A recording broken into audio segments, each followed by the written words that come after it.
Hello, ഇന്ന് നമുക്ക് ക്യൂട്ടായിട്ടുള്ള ഒരു ഹെയർ ആക്സസറി ഉണ്ടാക്കിയാലോ? ഈസിയാണ്. ഒരു ഫോം ഷീറ്റും ഗ്ലൂവും മാത്രം മതി. 2 strip of form sheet cut ചെയ്തെടുക്കുക. ഡയമെൻഷൻസ് ഞാൻ മാർക്ക് ചെയ്തിട്ടുണ്ട്. ഈ കാണുന്ന രീതിയിൽ അങ്ങോട്ട് ഫോൾഡ് ചെയ്യുക. എന്നിട്ട് 2 എൻഡിലും വി ഷേപ്പിൽ ഒരു കട്ട് കൊടുക്കുക. 2 കട്ടും സിമെട്രിക് ആയിരിക്കണം കേട്ടോ. ഇനി ഇതുപോലെ ഒരു ഗ്രൂവ് കൊടുത്ത് ഒന്ന് പ്രസ് ചെയ്തെടുക്കുക. നല്ല സ്ട്രോങ് ആയിട്ടുള്ള ഗ്ലൂ യൂസ് ചെയ്ത് ഒട്ടിക്കുക. നോർമൽ ഗ്ലൂ ആണെങ്കിൽ ഇളകിപ്പോരും. ഞാൻ ഗ്ലൂ ഗണ്ണാണ് യൂസ് ആക്കിയത്. നിങ്ങൾക്ക് സൂപ്പർ ഗ്ലൂ വേണമെങ്കിൽ യൂസ് ചെയ്യാം. മറ്റേ സ്ട്രിപ്പും ഈ കാണുന്ന പോലെ കട്ട് ചെയ്ത് ഗ്രൂവ് കൊടുത്ത് പ്രസ് ചെയ്ത് ഗ്ലൂ ചെയ്തെടുക്കുക. 2 പീസും ചേർത്ത് ഈ കാണുന്ന പോലെ അങ്ങോട്ട് ഒട്ടിക്കുക. പരിപാടി കഴിഞ്ഞിട്ടുണ്ട്. ഇനി ഗ്ലൂ ഒക്കെ പുറത്ത് കാണാതിരിക്കാൻ വേറൊരു ചെറിയ സ്ട്രിപ്പ് എടുത്തിട്ട് ഇങ്ങനെ ചുറ്റി കവർ ചെയ്ത് ഒട്ടിക്കുക.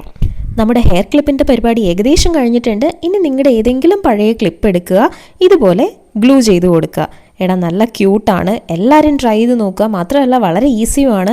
അപ്പോൾ വീഡിയോ ഇഷ്ടമായ ലൈക്ക് ചെയ്യുക, ഷെയർ ചെയ്യുക, ചാനൽ ഒന്ന് സബ്സ്ക്രൈബ് ചെയ്യുക.